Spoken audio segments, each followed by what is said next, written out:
দেখতে দেখতে হলুদের দিন চলে আসলো। তো প্রথমে পায়েস দিয়ে রান্না শুরু করা হয়েছিল, তারপর বিরিয়ানি রান্না শেষ করা হয়েছিল।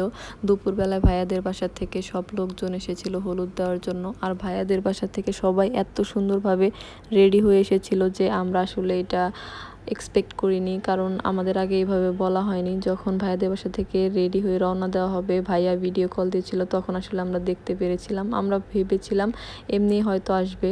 তো আমরা দৌড়ের উপর যতটুকু পসিবল ছিল ততটুকু রেডি হয়েছিলাম, এবং ভাইয়াদের বাসা থেকে সবাই এসে হলুদ দিয়ে চলে যাওয়ার পর আসলে আমরা আমাদের প্রিপারেশন শুরু করেছিলাম, কারণ আমরা ভেবেছিলাম আমরা রাত্রে হলুদ করব। তো সেভাবে আমরা ছিলাম।